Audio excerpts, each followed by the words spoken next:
ইসলাম দরদি রসুল প্রেমিক সুন্নি মুসলমান পর্দার আড়ালের মা ও ভগ্নীগণ পুনরায় আমার আন্তরিক সালাম জানাই। আসসালামু আলাইকুম ওয়া রাহমাতুল্লাহি ওয়া বারাকাতুহু। আলহামদুলিল্লাহ, যাবতীয় তারিফ প্রশংসা বিশ্ব নিয়ন্তা মহান করুণাময় আল্লাহ তাবারক তাআলার নিমিত্তে, যে আল্লাহ আপনাকে আমাকে আমাদের সকলকে এই মিলাদের বাড়িতে আসার তৌফিক শক্তি ক্ষমতা দিয়েছেন, সেই আল্লাহর শুকরিয়া করতে একবার বলুন আলহামদুলিল্লাহ। অতঃপর আপনার নবী আমার নবী, সারা জাহানের নবী, কুল কায়নাতের নবী, 18,000 মাখলুকাতের নবী, জিনের নবী, ইনসানের নবী, স্বয়ং আল্লাহর নবী, নবী পাক সাহেবে লাউলা জনাবে মুহাম্মদুর রাসূলুল্লাহ, জোরে বলুন সাল্লাল্লাহু আলাইহি ওয়াসাল্লামের প্রতি সহস্র কোটি দরুদ ও সালাম বর্ষিত করবিত হোক। সকলে ভক্তি ভরে উচ্চ স্বরে বলুন আল্লাহুম্মা আমিন। বাপজি ভাইরা আমার, এতক্ষণ ধরে আপনাদের যোগ্যতম ইমাম সাহেবের মুখ থেকে আপনারা ওয়াজ নসিহত বক্তব্য শুনলেন। আজ এই বাড়িতে মিলাদুন নবী কেন, কিসের জন্য আপনারা সকলেই পাড়া প্রতিবেশী অবগত, যে এই বাড়িওয়ালার সুবহানাল্লাহ কন্যা বা মেয়ের বিবাহ, এই বিবাহ উপলক্ষে মিলাদুন নবীর আয়োজন। আপনার আমার আমাদের সকলেরই আল্লাহ পাকের কাছে দোয়া কামনা বাসনা প্রার্থনা এটাই হবে, মহান আল্লাহ রাব্বুল আলামিন পাক পরওয়ারদিগারে আলাম এই বিয়েটাকে যেন কবুল করেন, নবীর সুন্নত হিসাবে যেন কবুল করে নেন, বলুন আল্লাহুম্মা আমিন। আল্লাহর পবিত্র কালাম কোরআন আপনাদেরকে বা এই ঠান্ডার রাত্রিতে আপনাদেরকে বেশি কষ্ট দেব না। আর মিলাদ জালসাতে বহু জায়গায় যাচ্ছি, আল্লাহর রহমত আপনাদের দোয়া। কিন্তু যাই হোক ব্রাদার ইসলাম, আমাদের এই অঞ্চলটা বুঝতে পারছেন, মির্জাপুর অঞ্চলের কথা বলছি, বুঝেছেন? আল্লাহর রহমত একাধ বাড়িতে বুঝতে পারছেন, কিন্তু প্রত্যেকটা গ্রামের কথা যাই হোক, মিলাদুন নবীতে বা মিলাদ মাহফিলে যা লোক হয় বুঝতে পারছেন, জালসার মতন লোক হয়। আর আমার এই কয়টা গ্রামে বুঝতে পারছেন মিলাদের লোক, কারণ আপনার আমার বা আমাদের এই গ্রামওয়ালাদের মিলাদ শোনার প্রয়োজন নেই, কারণ সবই তো জানা আছে, আছে না নাই? হ্যাঁ, জানা আছে না নাই? প্রত্যেকটা মানুষ, এখন কোন মানুষ অজ্ঞান নয়, সমস্ত মানুষই জানে যে জুয়া খেলতে হয় না তবু জুয়া খেলে, মদ পান করতে হয় না তবু পান করে, হ্যাঁ, জেনা করতে হয় না তবুও করে, চুগলি করতে হয় না তবুও করে, চুরি করতে হয় না তবুও করে, করে না? করে না? জানে নামাজ পড়তে হয় কিন্তু পড়ে না, রোজা রাখতে হয় কিন্তু রাখে না, সবাই জানে না? জানে না? হ্যাঁ বলেন, একটু আপনারা কাছে এসেন না তো ভিন্ন ভিন্ন লাগছে, যে আমাকে যে একাই ফেল দিয়েছেন, আপনারা আলাদা দিয়েছেন। তালাক দেওয়া মানুষের মৃত্যু, এদিকে আর ওদিকে, এদিকে আমার দিকে এসেন, একটু আগে চলেছেন, এদিকে চলেছেন। তো বাপজি ভাইরা আমার, আল্লাহর পবিত্র কালাম কোরআন, এই কোরআন থেকে আয়াতে কারিমা তেলাওয়াত করেছি। এই কোরআন ফাঁকে আমার আল্লাহ বলেন, কয়েক কথা বলবো, যে বিয়ের বাড়িতে বুঝতে আছেন, বিয়ের ব্যাপারে আপনার কিছু আলোচনা, এবং হযরতে মা ফাতেমাতুজ জাহরা রাদিয়াল্লাহু তাআলা আনহার বিয়ে নবী কত বড় লোক বাড়িতে দিয়েছিলেন। নবী পাক সাল্লাল্লাহু আলাইহি সাল্লামের জামাই বুঝাছেন, ইনি কত বড় ঠিকাদার ছিলেন। এই সম্বন্ধে দুয়া কথা বলবো, এবং স্বামী স্ত্রীর সম্পর্কটা কি, আমার নবী এবং হযরতে উম্মাহাতুল মুমিনিন আয়েশা সিদ্দিকা রাদিয়াল্লাহু তাআলা আনহা, ইনাদের কিছু কথা আলোচনা করে বক্তব্য সমাপ্ত করব। বাপজিরা, আমরা শুনি অনেক, শুনি না অনেক। দেখেন, আগেকার থেকে এখন কিন্তু অনেক জালসা মিলাদ হচ্ছে, হয় না? কত বড় বড় মৌলবি আনছেন বলেন তো, 20,000 30,000 টাকা দিয়ে মৌলবি আনা হয়, হয় না? কিন্তু 20,000 30,000 টাকা দামের মৌলবি আনা, আমার মতন মৌলবি বলে বেকার। ওই 30,000 টাকা মানে ওই মৌলবিকে দিলেন, মৌলবির দোষ দিয়েন না যে মৌলবিরা 30,000 লিখছে, ও আপনার মানে কলার ধরে লাই না, পকেট থেকে ছিনতাই করে হাত ভরে লাই না, আপনি দিচ্ছেনও দিচ্ছেন নাকি? হ্যাঁ, কিন্তু বাপজিরা আমার, এই তো আপনার আবার ইনসাফ যে মসজিদের সুবহানাল্লাহ ইমামটাকে 500 টাকা দেয় না 50,000 টাকা দামের বক্তা আনছে। উন্নতি দেশের হবে, অবনতি শেষ থাকবে না। সুবহানাল্লাহ। কারণ সুবহানাল্লাহ চুক্তি না করলে যে হবে না। আপনার বাড়িতে মিলাদে এলাম বা জাল শুনেন, চুক্তি করার মেন উদ্দেশ্য, চুক্তি করাটা শরীয়তে যে কন্টাক্ট করে মৌলবীরা জালসা মিলাদ করে, কিন্তু আমি জীবনে কোনোদিন করিনি, কিন্তু তবুও বলছি মশলার কথা বুঝাছেন। জীবনে একদম আমি ছাত্র জীবন থেকে বক্তব্য দিয়ে বেড়াই সুবহানাল্লাহ। গাড়িঘাটের যত স্টাফ আছেন নতুন পুরাতন, ওনারা সবাই জানেন, এলাকাবাসীও জানেন। আপনাদের এই এলাকাতে যখন আমি বসবাস না করতাম না, মানে যখন ছিলাম না, তার পূর্বে আমি বুঝতেছেন রাত্রি 2টা 3টাতে এপিটিসিএলের পাশ দিয়ে গিয়েছি রঘুনাথগঞ্জ। যাই হোক ব্রাদার ইসলাম, কিন্তু চুক্তি বা কন্টাক্ট করে প্রোগ্রাম করা যাবে কি যাবে না? শরীয়ত সম্মত এটা যাবে, এটা হারাম নয়, নাজায়েজ নয়, কিছু নয়। আপনার পোষাবে আপনি মাল নেবেন, না পোষাবেন না নেবেন। আমি বললাম যে 20 টাকা দিতে হবে, আপনার মিলাদে যাব, আপনি বলবেন 15 টাকা, আমার পোষালো আমি গেলাম, আপনার পোষালো নিলেন, বুঝেছেন? কিন্তু শরীয়তে এটা নিষেধ নয়। যাই হোক ব্রাদার ইসলাম, কিন্তু মাকসাদ তো থাকতে হবে আলাদা। যিনি বক্তা আসবেন ওই বক্তারও মাকসাদ থাকতে হবে আলাদা। যাই হোক, অত দূরে আমি যাচ্ছি না, কিন্তু মুআজ্জাজ ব্রাদার ইসলাম, আমার বলার উদ্দেশ্য এই তো আপনার, যেমন আপনি বলছেন যে আপনারা যে চুক্তি করছেন, কন্টাক্ট করছেন, কন্টাক্ট কেন করবে না বলেন না? আমার সুবহানাল্লাহ সন্তোষপুরে ইমামতি করি 16 বছর ধরে। কাউকে যদি রাত্রে বেলায় ভূতে ধরে তো আমাকে বিছানা থেকে উঠে যেতে হবে, হবে না? হবে না? কাউরে ছেলে যদি কোলে করে নিয়ে মসজিদে দাঁড়ায়, মৌলবীদের ছেলেটা থামেই না, বুঝেছেন, কান্না করছে, ওকে ঝাড়ুন ফুকুন দেওয়ার লাগে আমাকে উঠতে হবে, হবে না? হবে না? আপনার বাপ মরবে, মৌলভী সাহেব মায়েকে বলে দেন, মৌলভী বলবে, মৌলভী সাহেব গোসলটা দিয়ে দেন, ইমামি দিচ্ছে, বুঝাছেন, মৌলভী সাহেব জানাজাটা পড়িয়ে দেন, মৌলভী সাহেবই পড়িয়ে দিলে, মৌলভী সাহেব জিয়ারত করতে হবে কবর, মৌলভী সাহেবই করে দিলে, চাহারুন করতে হবে, মৌলভী সাহেবই করে দিলে, চাল্লিশা করতে হবে, মৌলভী করতে হবে, বাপের লাগি ফাতিহা করতে হবে, মৌলভী করে দিলে। কিন্তু দেখা গেল যে 40 40,000 টাকা বক্তা নিয়ে এলেন, যে আপনার বাপের জানাজা পড়ালো, আপনার সুবহানাল্লাহ আপনার বাপের কবর জিয়ারত করলো, আপনার বাপের 40 কোরআন খানি করলো, আর সুবহানাল্লাহ 40 দিন একটা কোথা থেকে মৌলভী এলো, 40,000 টাকা দিলেন, আর 400 টাকা দিচ্ছেন, আপনার ঠিক হইলো? তাহলে এই মৌলভী আপনার কন্টাক্ট করবে না? করবে না? যে তোমার বাড়িতে মিলাদ করো, যেখান থেকে বক্তা আনবে আনো, না আনো না আনো, আমাকে 5,000 লাগবে। কারণ আপনার লেগে, আপনার সুবহানাল্লাহ মানে বিবেকটা আপনার আমার এখন কমে গেছে, তারই জন্য বাধ্যতামূলক মৌলভী সাহেবরা কন্টাক্ট করছে।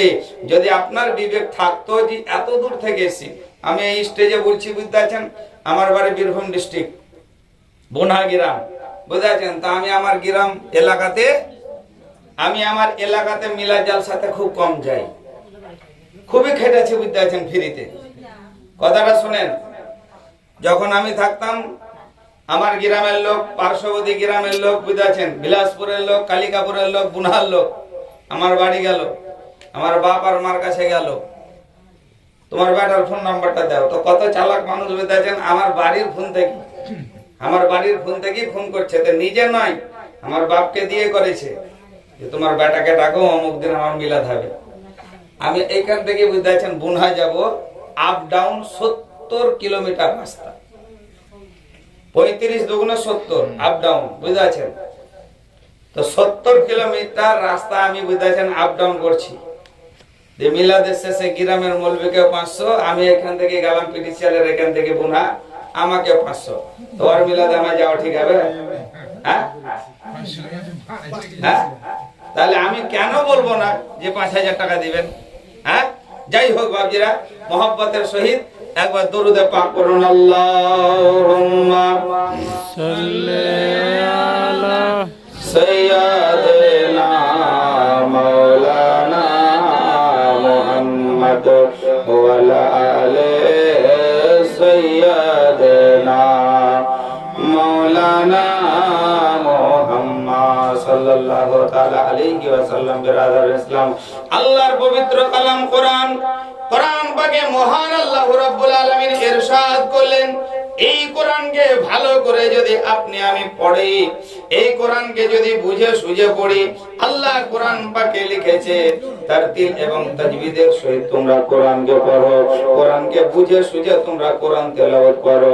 এবার যে ভাইরা, যেই মানুষটা কোরআন বুঝতে পারবে, যেই মানুষটা কোরআন পড়তে পারবে, ওই মানুষটা দুনিয়ার সমস্ত কিছু বুঝতে পারবে। আল্লাহ কোরআন পাকের মধ্যে ইরশাদ করলেন, হুন্না লিবাসুল লাকুম ওয়া আনতুম লিবাসুল লাহুন্না। আমার নবী হাদিস পাকের মধ্যে ঘোষণা করেন, বলছে এই বিবাহ বা নিকাহটা, বিয়েটা করা হচ্ছে সুন্নাত। যেই বাড়িতে বিয়ে শাদী হয়, যেই সন্তানের বিয়ে শাদী দেয়, যেই সন্তান বিয়ে শাদী করে, যেই মা বাপ সন্তানের বিয়ে শাদী দেয়, আমার নবীর সুন্নাত আদা করে, আমার নবীর সুন্নতি জিনিস করে। ও বাপজি ভাইরা, হযরতে নবী পাক সাল্লাল্লাহু তাআলা আলাইহি ওয়াসাল্লাম আমার নিজের বেটি হযরতে ফাতিমাতুজ জাহরা রাদিয়াল্লাহু তাআলা আনহা, কিন্তু হযরতে ফাতিমাতুজ জাহরা রাদিয়াল্লাহু তাআলা আনহা যখন সুবহানাল্লাহ যুবতী ছিলেন, 14-15 বছরের যখন যুবতী ছিলেন, এ হযরতে ফাতিমাতুজ জাহরা রাদিয়াল্লাহু তাআলা আনহা, আমার নবী বলেন কিতাবের মধ্যে লেখা আছে হযরতে ফাতিমাতুজ জাহরা রাদিয়াল্লাহু তাআলা আনহার চেহারা, নিজের অঙ্গ নিজের স্বামী ব্যতীত কোন পরপুরুষে দেখেনি। কিতাবের মধ্যে লেখা আছে যে হযরতে ফাতিমাতুজ জাহরা রাদিয়াল্লাহু তাআলা আনহা নিজের স্বামী ব্যতীত কোন পরপুরুষকে দেখেননি। জোরে বলেন সুবহানাল্লাহ। আর আপনার আমার মায়া লোক, মায়া ছেলে, বুঝাছেন, কেউকে দেখতে বাকি হয়নি নাকি? পরবাটা তো নাকটারা, অরবাটা মুখটারা, বাপরে ওই জামাইটা কত সুন্দর, কি হয় না, হয় না? সুবহানাল্লাহ। এ বাপজি আমার সুবহানাল্লাহ, কিন্তু দেখার মধ্যে ভাগ আছে। পুরুষ মহিলাকে দেখবে, মহিলা পুরুষকে দেখবে, কিন্তু দেখার মধ্যে ভালো মানে ভাগ আছে। বুখারী এবং মিশকাতের হাদিস শরীফের মধ্যে লেখা আছে, ইন্নামা আমালু বিন্নিয়াত। আপনি যদি আপনার ভালো নিয়তের দিকে, কোন মা বোনের দিকে তাকান, আপনার কোনো গুনাহ হবে না। কিন্তু বিরাদারান ইসলাম, হাদিসের মধ্যে লেখা আছে, কিতাবের মধ্যে ঘোষণা আছে, ও জননী মায়েরা, আপনার দেহের, আপনার অঙ্গের যদি কোনো অঙ্গ, কোন জায়গাটা যদি কোনো পরপুরুষে দেখায়, ওই জায়গাটা কিয়ামতের দিনে জাহান্নামে যেন পড়বে। ও বাকি ভাইরা, মা ফাতেমাতুজ জাহরা রাদিয়াল্লাহু তাআলা আনহা জীবনে কোনোদিন কোনো পরপুরুষের চেহারা দেখেননি। ও বাকি ভাইরা, এরই জন্য হযরতে ফাতেমাতুজ জাহরা রাদিয়াল্লাহু তাআলা আনহা আমার বলেন, ওনার স্বামী শেরে খোদা হযরতে আলীকে বলেন, ও গো আমার স্বামী, আমার মাথার তাজ, আমি যেদিন ইন্তেকাল করব, যেই সময়তে ইন্তেকাল করব, যখন আমি দুনিয়া ছেড়ে বিদায় নেব গো আমার স্বামী, কিন্তু আপনাকে আমি একটা ওসিয়ত করে গেলাম, আপনাকে আমি একটা ওসিয়ত করে যাচ্ছি। ও গো আমার স্বামী, আমি ইন্তেকালের পরে, যখন আমি ইন্তেকাল করব, আমার দেহটাকে, আমার শরীরটাকে, আমার বডিটাকে রাতারাতি আপনি দাফন করে দেবে। কেন? হযরতে আলী বলছেন যে ফাতেমা, তুমি নবীর বেটি গো, তোমার মরার খবর পেলে গোটা দুনিয়া ছুটে আসবে। শেরে খোদা হযরতে আলী বলেন, ফাতেমা তুমি নবীর বেটি, তোমার ইন্তেকালে তোমাকে কতজন দেখতে আসবে। ওগো আমার স্বামী, মানুষ দেখতে আসবে, এর জন্য আমি আপনাকে ওসিয়ত করছি যেন আপনি আমার দেহটাকে আপনি রাতারাতি দাফন করে দেবেন। শেরে খোদা আলী জিজ্ঞাসা করতে চাইলেন, ওগো আমার বিবি, ওগো আমার অর্ধাঙ্গিনী, কারণটা কি, ব্যাপারটা কি? হযরতে ফাতেমাতুজ জাহরা রাদিয়াল্লাহু তাআলা আনহা যেন বলতে থাকেন, এটাই, ওগো আমার স্বামী, আপনি ব্যতীত আজ পর্যন্ত আমি কোন পরপুরুষকে দেখিনি। ওগো আমার স্বামী, আমাকে আপনি ব্যতীত আর কোন পরপুরুষ দেখেনি। আমার ইন্তেকালের পর আমার বডিটা যখন পরে থাকবে গোটা এলাকার লোক খবর পাবে ফাতেমা মারা গেছে, নবীর বেটি ইন্তেকাল করেছি। গোটা দুনিয়া যেন ছুটে আসবে, ছুটে আসার পর অনেক পর পুরুষ আমাকে যেন দেখবে, আমার দেহটা দেখবে, আর তারা অনুভব যেন করতে থাকবে নবীর বেটি লম্বা ছিল না বেটা ছিল, নবীর বেটি সাদা ছিল না ময়লা ছিল, নবীর বেটি পাতলা ছিল না মোটা ছিল। ওগো আমার স্বামী, দুনিয়াতে জীবিত থাকাকালীন আমার অঙ্গটাকে দেহটাকে যেমন আমি লুকিয়ে এসেছি, দুনিয়া ছেড়ে যাওয়ার পর আপনি আমাকে রাতারাতি লুকিয়ে যেন দাফন করে দেবেন, যাতে করে কোন পর পুরুষ মরার পরে আমার শরীরটা না দেখতে পায়। সুবহানাল্লাহ। না কি কইছেন?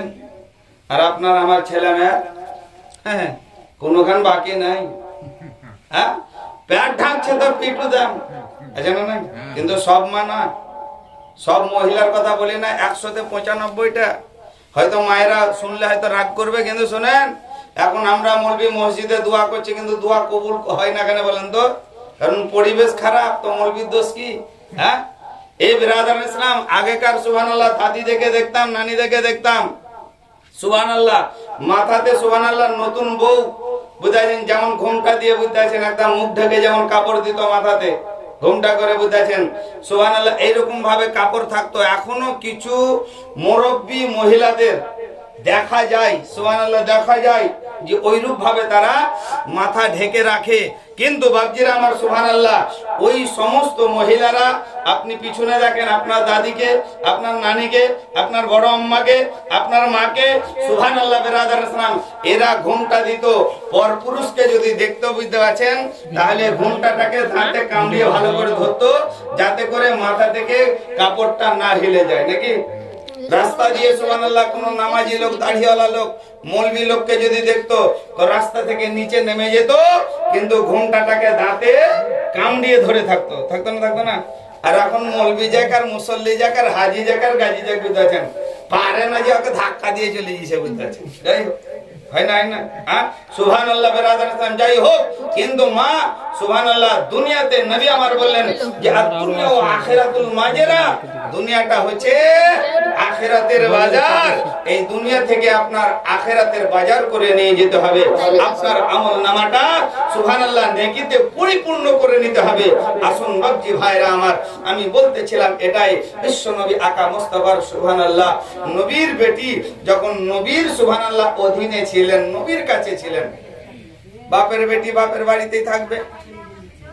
কিন্তু তৎকালীন জামানায় মক্কা এবং মদিনায় নবীর বাড়িতে হযরতে ফাতেমার বিয়ের প্রস্তাব, ধনী ধনী ব্যক্তি, বড়লোক ব্যক্তি সুবহানাল্লাহ বিরাদার ইসলাম নবীকে প্রস্তাব দিয়েছে যে আপনার বেটি ফাতেমার সঙ্গে আমার ছেলের বিয়ে।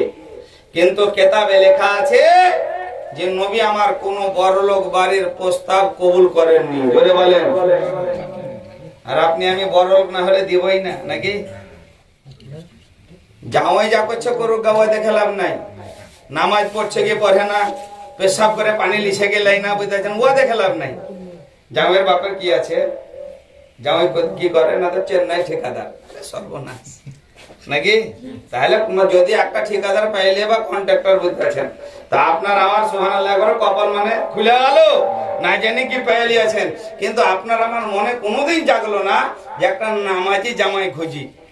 হ্যাঁ এ বিরাদার ইসলাম, বেটার বাপ দেখবেন সুবহানাল্লাহ, বেটার বিহা লাগার আগে বলবেন বহু লিব, কিন্তু বড় জিনিস পড়া নামাজি, কিন্তু বাপও মসজিদ চিনে না, বেটাও চিনে না। তাহলে নামাজি বহু তোমাদের বাড়িতে ঢুকে কি করবে, ও তো বেনামাজি হবে তোমাদের দেখা দেখি। হ্যাঁ সুবহানাল্লাহ বিরাদার ইসলাম, মুআজ্জাজ হাজিরিন, আমার বলার উদ্দেশ্য হচ্ছে একটাই, যে জিনিসটা আপনি বাড়িতে আনবেন ওই জিনিসটার কদর করে জানতে হবে, ওই জিনিসটার সুবহানাল্লাহ আপ্যায়ন করতে জানতে হবে, ওই জিনিসটাকে মহব্বত করতে হবে, ওই জিনিসটার যত্ন নিতে হবে। আর যত্ন যদি না নেন সুবহানাল্লাহ বিরাদার ইসলাম, তাহলে ওই জিনিসটা আপনার বাড়িতে বেশি দিন থাকবে না। এ বিরাদার ইসলাম, নবী পাক সাল্লাল্লাহু আলাইহি সাল্লামের বেটি হযরতে ফাতেমা খেতাব বলে যে আল্লাহ পাকের জিকির আজগার থেকে 1 সেকেন্ডও দূরে থাকতেন না, জোরে বলেন। 1 সেকেন্ডও দূরে থাকতেন না। এ বাপজি ভাইরা আমার, নবীকে অনেক বড় লোক বাড়ির সুবহানাল্লাহ বিয়ের প্রস্তাব দিয়েছে, কিন্তু বিশ্ব নবী আকা মুস্তাফা আমার কোন ধনী ব্যক্তির সুবহানাল্লাহ বিয়ের প্রস্তাব কবুল করেননি। এ বাপজি ভাইরা আমার সুবহানাল্লাহ, কিন্তু সুবহানাল্লাহ শর্টকাটে আমি আলোচনা করি। শেরে খোদা হযরতে আলী কাররামুল্লাহ ওয়াজহ যখন বাড়ি পড়ল, যখন বিয়ের প্রস্তাবটা গেল, যেই আলী হযরতে আলী কাররামুল্লাহ ওয়াজহ আমার সুবহানাল্লাহ এত গরিব ছিলেন হযরতে আলী কাররামুল্লাহ ওয়াজহ আমার জঙ্গলে কাঠ যেন কাটতেন, বাজারে বিক্রয় করতেন, সংসার যেন চালাতেন। এ বাপজি ভাইরা, কিতাবের মধ্যে লেখা আছে মা ফাতেমার সঙ্গে যখন সুবহানাল্লাহ হযরতে আলীর বিয়ে ঠিক হয়ে যায়, ওই সময়তে হযরতে আলীর কাছে দেনমোহরের টাকা পর্যন্ত ছিল না। কিন্তু বাপজিরা আমার সুবহানাল্লাহ, যার কাছে আমার আল্লাহ রয়েছে, যার সঙ্গে আমার আল্লাহ আছে, ওর সঙ্গে সুবহানাল্লাহ সমস্ত কিছুই যেন আছে। মহান আল্লাহ বলে বান্দারা রে, যে আমার হয়ে যাবে আমি আল্লাহ তার হয়ে যাব। আমার আল্লাহ বলে বান্দারা রে, তোরা যদি আমাকে একবার আল্লাহ বলে ডাকিস, আমি আল্লাহ তোদেরকে 10 বার বান্দা বলে থাকি। আমার আল্লাহ বলে বান্দারা, তোরা যদি একবার আল্লাহ বলে আমার দিকে এক পা এগিয়ে আসিস, আমি আল্লাহ বান্দা বলে তোদের দিকে 10 পা এগিয়ে যাই।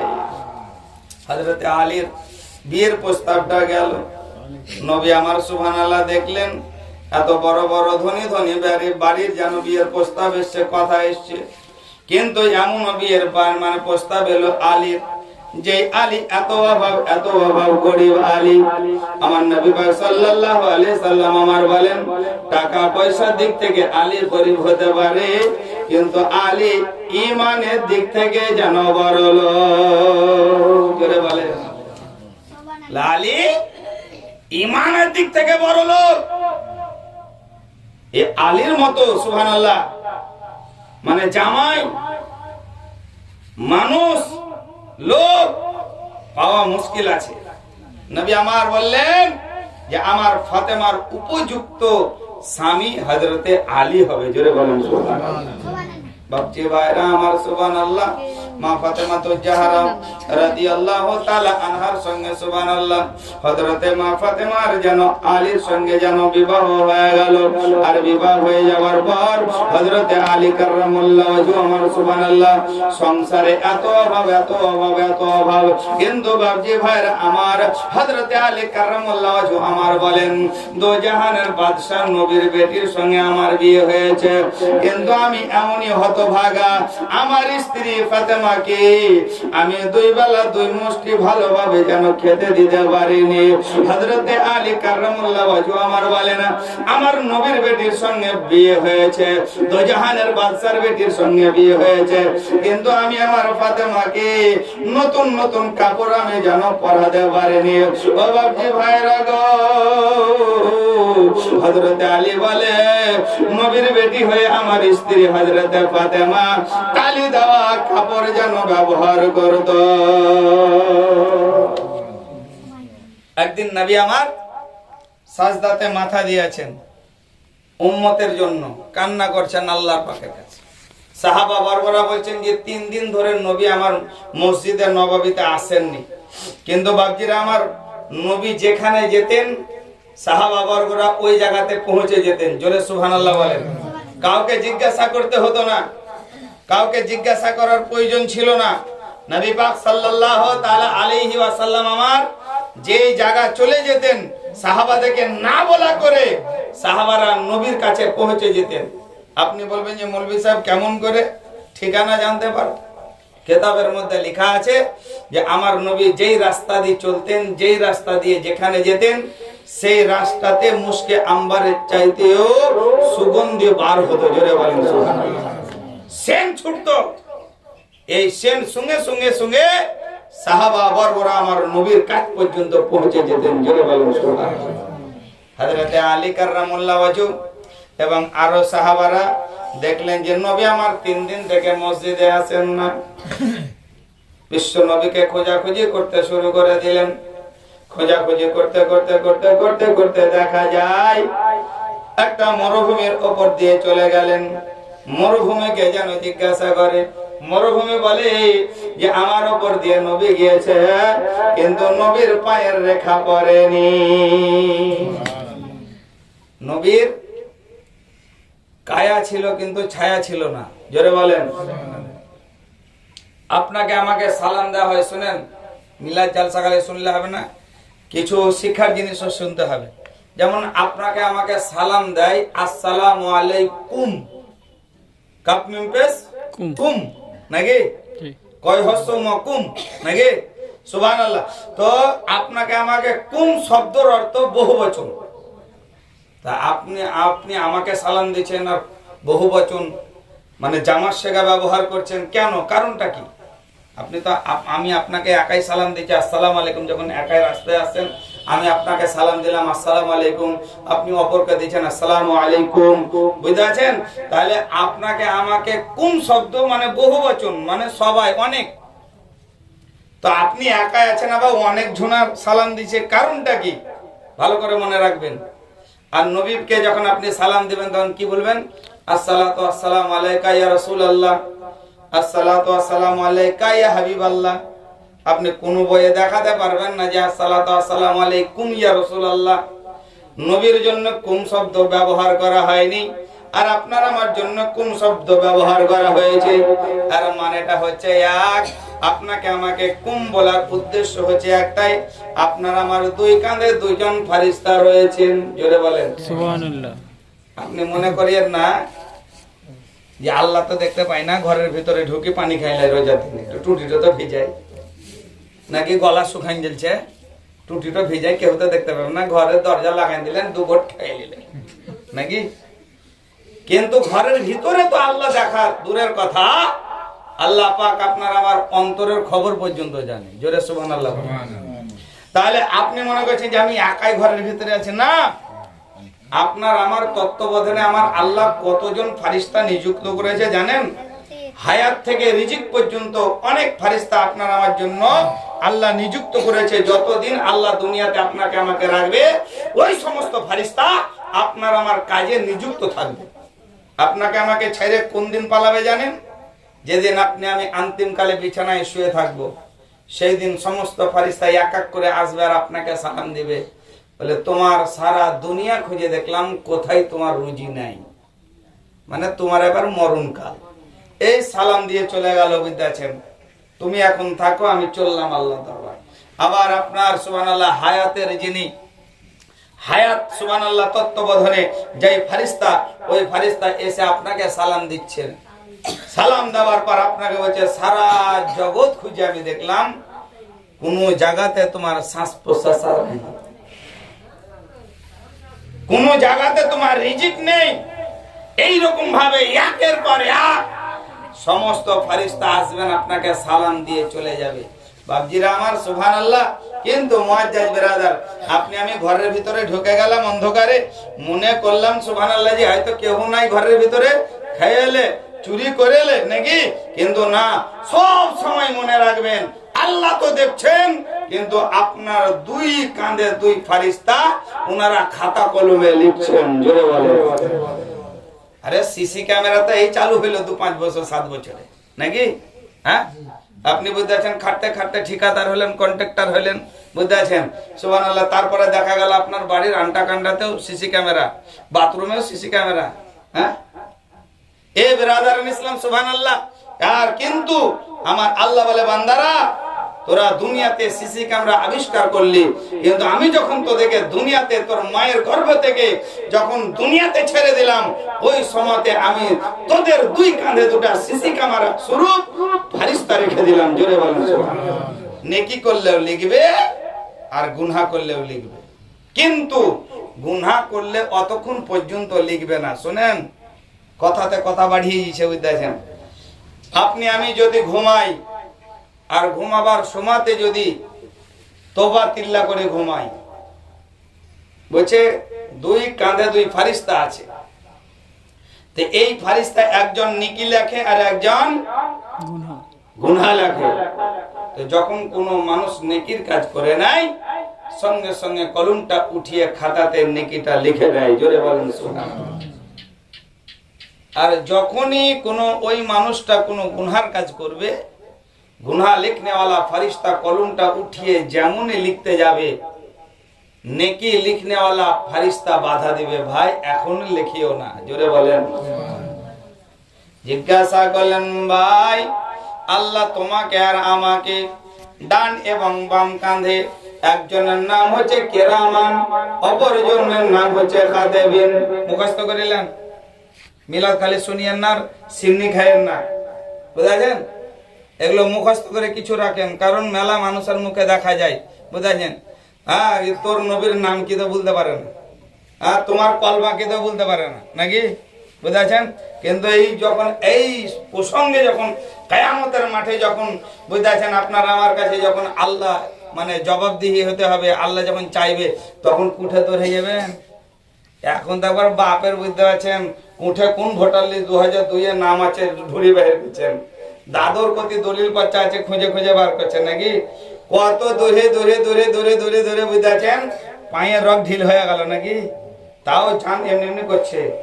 যদি বাদ চলে যায়, যদি বাদ চলে যায়, আরে দুনিয়াতে বাদ চলে গেলে সুবহানাল্লাহ, ভারত থেকে তাড়তে পারবে না। ভারত থেকে, শুনে আমি গ্যারান্টি লিখি, বুঝতে আছেন, ভারত থেকে আমারও যদি বাদ যায়, আমাকেও তাড়তে পারবে না। ভারতের ভিতরেই কোনো একটা জায়গাতে রাখবে, বুঝতে আছেন, তাদের হেফাজতে রাখবে, বুঝেছেন? কিন্তু ভারত থেকে কোনোদিন তাড়তে পারবে না। আর ভারত থেকে তেড়ে দিলে বাংলাদেশে নেবে না। আপনাকে নেবে কি? বাংলাদেশে কি আপনার আমার নানি আছে, না খালু আছে, না চাচা আছে? পাকিস্তানে কি বড় রব্বা আছে? আছে কি? হ্যাঁ, সুবহানাল্লাহ। এখান থেকে যেমনই বাংলাদেশ যাওয়ার চেষ্টা করুন, আপনাকে বর্ডারে মেরে ফেলে দিবে। ফেলবে না? ফেলবে না? হ্যাঁ, তাহলে কত মানুষ দেখেন এই আতঙ্ক, এই যে আর হয়তো ভারতে থবে না, হ্যাঁ, ভারতবর্ষে আর থবে না, এই থবে না, পালিয়ে যেতে হবে বাংলাদেশ। এই মনোভাবনা নিয়ে ব্রেন, মস্তিষ্কে এত মানে ওর হ্যাং করেছে, এই কথাটা এত ঢুকেছে যে বেচারি হার্ট অ্যাটাক, স্ট্রোক হয়ে মারা গেছে অনেকজন। এই সোশ্যাল মিডিয়ার যুগ, বুঝতে আছেন, দেখছিলাম যে মহিলা, ওর স্বামী বিদেশে আছে, বুঝতে আছেন, আর ওর স্বামীরই কাগজ কলম নিয়ে, বুঝতে আছেন, মানে হিয়ারিং এর লাইনে দাঁড় হয়ে আছে। আর হিয়ারিং এর লাইনে দাঁড় হয়ে শুনতে পেয়েছে যে স্বামী আমার বিদেশে আত্মহত্যা করেছে। এই মোবাইলে দেখছিলাম, বুঝতে আছেন, আজ 4-5 দিনকার ঘটনা। মহিলাটা দুটো ছেলে আছে, বুঝতে পারছেন, লাইনে দাঁড়িয়ে দাঁড়িয়ে কান্না করছে। কারণ যেই দিন থেকে ও শুনেছে, বুঝতে পারছেন, যে এই হিয়ারিং এ যদি নাম ভুল যায় তাহলে বাংলাদেশ পাঠিয়ে দিবে, বুঝতে পারছেন, ওই জিনিসটাই তার মস্তিষ্কে ঘুরছে, বারে বারে সারা দিচ্ছে, আমাকে যদি বাংলাদেশ পাঠিয়ে দেয়, আমাকে যদি ভারত থেকে তাড়িয়ে দেয়, তাহলে আমার বাচ্চা দুটার কি হবে, আমার বিবির কি হবে? এই জিনিসটাতে খুঁড়ে খুঁড়ে, বুঝতে পারছেন, সুবহানাল্লাহ, আর মস্তিষ্কে সুবহানাল্লাহ ভরে দিয়ে মানে ঢুকে গেছে, আর বার করতে পারছে না। বিবি হিয়ারিং এর লাইনে দাঁড়িয়ে আছে, স্বামী বিদেশে, বুঝতে পারছেন, আত্মহত্যা করেছে। কিন্তু শোনেন, আমি আপনাদেরকে বলছি, আজ নয়, হাজার জামানা থেকে ভারতবর্ষের হিন্দুরা, ভারতবর্ষের বেধর্মীরা মুসলমানের উপরে নির্যাতন করেছে। ভারত ছাড়ার জন্য ভারতবর্ষের হিন্দুরা মুসলমানের উপরে অত্যাচার করেছে, ভারত থেকে তাড়াবার জন্য। কিন্তু ওই জামানাতে, যেই জামানাতে জয়পাল যুগী ছিল, জয়পাল যুগী এসে খাজা মঈনুদ্দিনকে তাড়ার জন্য চেষ্টা করছিল। আরে খাবার তো দূরের কথা, খাজা মঈনুদ্দিনের পানি পর্যন্ত বন্ধ করে দিয়েছিল। কিন্তু আপনারা জেনে রাখবেন, যার সঙ্গে আল্লাহ আছে, দুনিয়ার কোন মানুষ তাকে বেইজ্জতি করতে পারবে না। জোরে বলে। খাজাকে বলছে হটো, বলছে এই পানি বন্ধ করে দে। আনা সাগরের পানি বন্ধ করে দিল। এই আপনারা আওয়াজ শুনেছেন, আনা সাগরের পানি বন্ধ করে দিল। বলে পানি পাবে না, পিয়াস লেগে থাকবে, পিপাসিত হয়ে থাকবে, আর পানি বিহীন এখানে থাকতে পারবে না, অটোমেটিকই ভারত থেকে পালাবে। হঠাৎ করে খাজা মঈনুদ্দিন চিশতির একজন খাদেম, যার নাম হচ্ছে খাজা কুতুবউদ্দিন বখতিয়ার কাকি, ইনি সুবহানাল্লাহ লোটা ঘোটাটা নিয়ে এই জায়গাতে আমার খাজা যে কত বড় আল্লাহ ক্ষমতা ওনাকে দিয়েছেন, কত বড় পাওয়ার দিয়েছেন।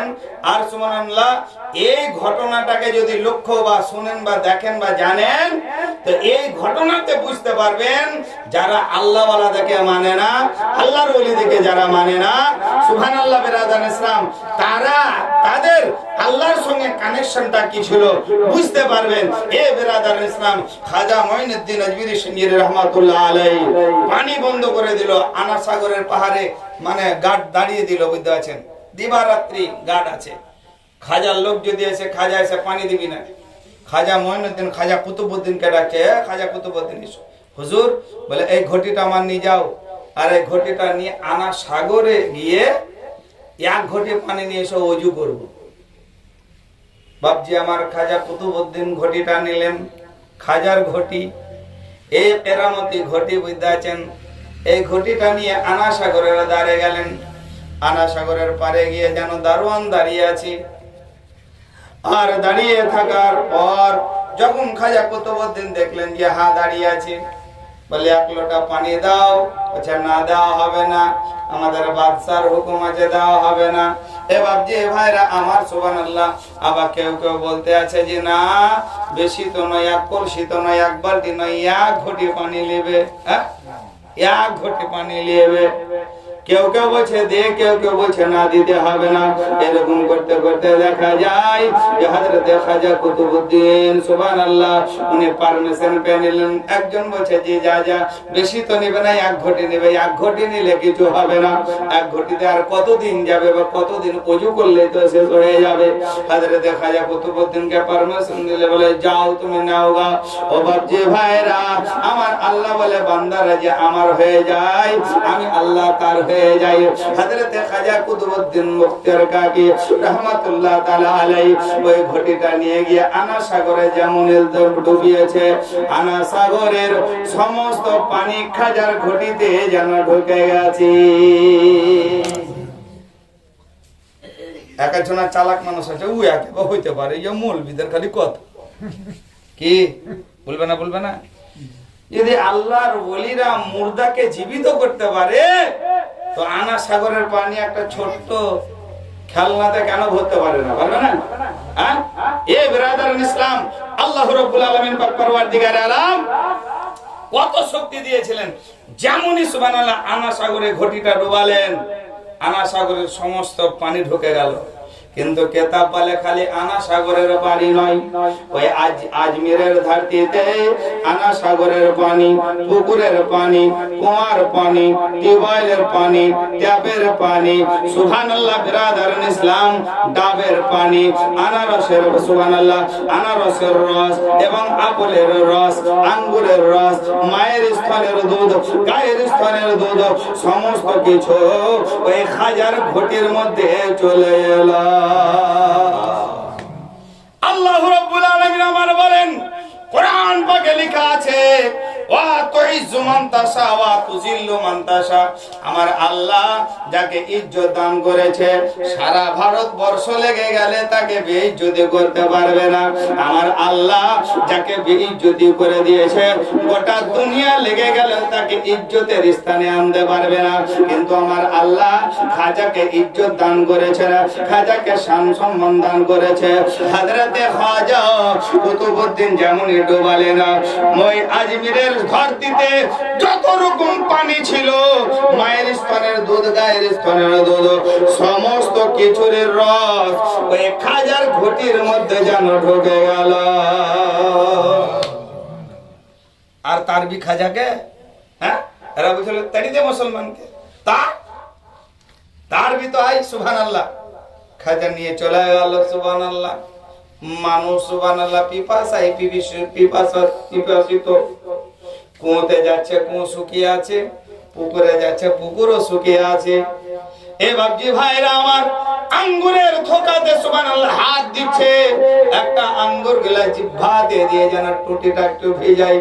আঙ্গুরের ভিতরেও রস নাই, ডাবের ভিতরেও পানি নাই। ও বাপজি ভাইরা গো, বাচ্চারা, ছোট ছোট দুধ খাওয়া বাচ্চারা মায়ের স্তনে দুধ পান করার জন্য লাগাচ্ছে, কিন্তু বাচ্চা যেন দুধ পায় না, গায়ের স্তনে দুধ নাই, গায়ের বাচ্চাগুলো যেন মারা যাচ্ছে। সবাই যেন বুঝতে পারলো এটা খাজার সঙ্গে আমরা যেন নাফরমানি করেছি, খাজাকে যেন আমরা বেইজ্জতি করেছি, অসম্মান করেছি। এটা কাজ খাজার ছাড়া কাউরির হতে পারবে না, ওইটা খাজার ছাড়া কাউরির হবে না। সুবহানাল্লাহ, সকলে কিতাবে লেখা আছে সুবহানাল্লাহ। 1-2 নয়, 20,000 বা 20 লক্ষ মানুষ খাজার দরবারে হাজির। বলে হুজুর গো, আপনি আমাদের বেয়াদবি মাফ করবেন। বলছে হুজুর আপনি আমাদেরকে মাফ করেন। কেন, কি হয়েছে? বলছে আপনি যদি পানি না দেন সবাই মারা যাবে। বলে হায় রে বাপ, আমি তো পানি বেশি নিনি, 1 ঘটি পানি আনা করাচ্ছি।